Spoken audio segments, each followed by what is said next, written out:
So we're here at the Beaver Creek Precious Metals Summit. How are you enjoying it so far? Good so far. This has been a great experience, and nice to finally meet you in person. It is nice to meet you in person. We've done all the video events, so it's good to actually sit here on a couch next to you. I think it's fun. Now, I know this morning's news, obviously very exciting for Hycroft. So here to give us a bit more context, what have you found? What is this potential feeder zone? So to give you a little bit of context, what we did is we did 3 new geophysics lines. It's called induced polarization. The reason for it is, I'm going to back up a little bit to our last press release where I talked about an intermediate sulfidation system. Sure.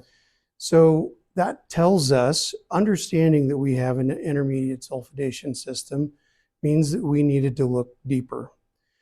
We had a big hole in all of the geophysics that we had done because there's a big high wall. We weren't able to get the wires down that high wall, not safely. It was completely inaccessible. So I had a release just recently on LinkedIn, a little video working with Zong, our geophysics outfit. They brought a heavy lift drone. It could lift 55-ish pounds, something like that. Wow. And we actually flew the wire with the drone off of there. It was the first time that I'm aware of it's been done in the industry. So that was really unique. But what that did for us is it gave us an opportunity to make really long lines.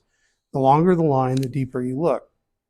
So that gave us an opportunity to look almost a kilometer of depth, actually a little more than a kilometer of depth in the heart of Brimstone. So backing up again to the intermediate sulfidation system, that specifically means it's coming from a magmatic source. There had to be some kind of volcanic intrusive coming up.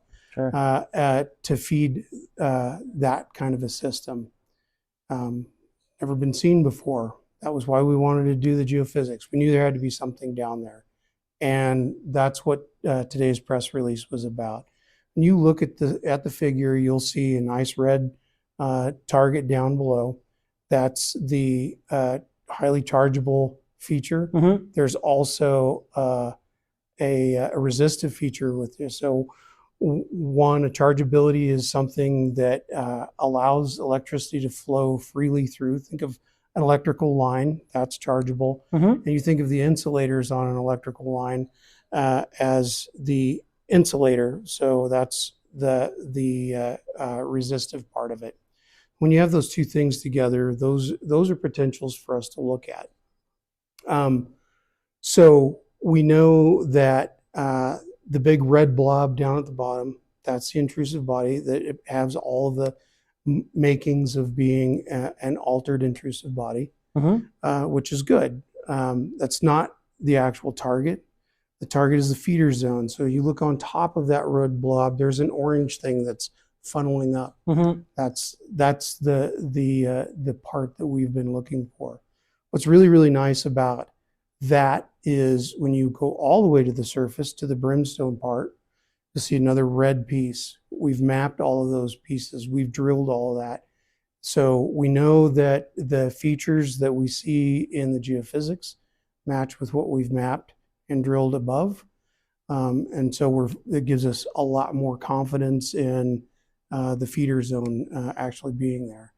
So we're actually actively drilling this target right now. We should have results in probably about 8 weeks. Awesome. Well, love seeing you excited, Alex, obviously. I'm very excited. What's really nice is about this particular thing is it's opened up the footprint for Brimstone at least 450 meters in the east to west dimension and almost a kilometer in the north-south feature. The last line that we drilled, we can see the offset. That matches perfectly with our the structural models that we've built over the last several months. So we know we're open to the north. We know that's never been drilled. We're also open to the south. There's very little drilling around there that's actually touched this. So this has opened up a whole new level of targeting for us. So I am very excited about what we're seeing. Awesome. Well, certainly looking forward to seeing what comes next. Yeah. And hope you enjoy the rest of the conference at Beaver Creek. Oh, it's so far has been great. So awesome. It's busy. It's busy this year, which is always good to see. It is. Definitely a different flair this year. A lot of happy faces around. So. It's good to see smiles in the mining industry, for Yeah, sure. for sure. Awesome. Thank you so much, Alex. Appreciate bet. the extra context. Cheers. Cheers. Diane, great to see you here at Beaver Creek Precious Great. Metal Summit. Thank you. Great to see you too, Romeo. Awesome. So with this morning's news, what I really wanted to know is, given everything Alex has just said, and of course the investment from Eric Sprott, your new investor out of Australia, what's next for Hycroft? Well, we're riding pretty high right now with this, Sure. all of the drill results. Silver going over 40, gold prices rocking, and the investment's been amazing. And then, of course, we just keep getting better and better news coming out of Hycroft. What's next? We are getting very busy on that geophysics target. We are actually drilling it right now. Awesome. And we may be looking at bringing in additional rigs because we have a lot of work to do on those high-grade silver systems. And so lots of exciting things ahead for us. Stuff going on. That's great. And I do want to talk to you about the macro position for a bit, because obviously it's a fun time to be at the Beaver Creek Summit because silver's breaking out, gold's breaking out. But what does it mean for a company like Hycroft? It's kind of in that middle part of development. It's got a huge resource. What does that position mean for you guys?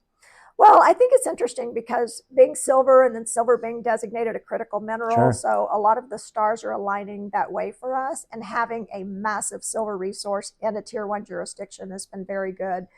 We're not a producer yet, but we are working towards becoming a producer, as you well know, Sure. and our audience knows. But for us right now, what the commodity price environment does is people are looking for a home to put their money. They want to play these commodity cycles.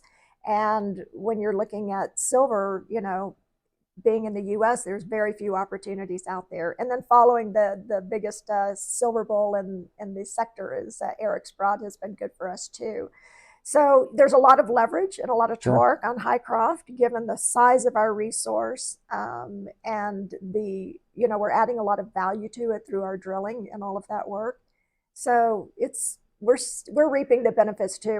Right now, you don't have to be a cash flowing company to reap the benefits, as you've seen with our increase in market cap and our share price performance. No, markets love you this month. They do. People are wanting exposure to these assets right now. And I understand from a lot of conversations we're having at the conference that the generalist funds are starting to come in. So they're seeing this as the next cycle, bull market for both commodities, although one could argue we've kind of been in one for a while with gold. Sure. So all that's very good for us. When the generalists come in, it really fuels the sector. And how do you describe the mood here at the conference, given all that?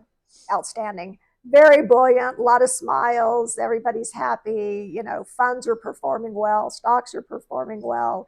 So it's always fun to be at a conference, other than when you're in a bear market and everybody's doom and gloom. Oh yeah, I've seen a lot of frowns over the last 4 years, so it's all smiles this weekend, which is great. I'm sure. And we have a full packed schedule for the next 3 days, and then as a result of our news this morning, we're getting more and more requests for meetings. And the one thing we keep hearing at all of our meetings when we talk about this geophysics is, my gosh, this could be a true game changer for Hycroft. So that's fun stuff too. Awesome. Well, Dan, great to catch up and excited to see what comes next. Good to catch up with you too. Thanks, Romeo. Awesome.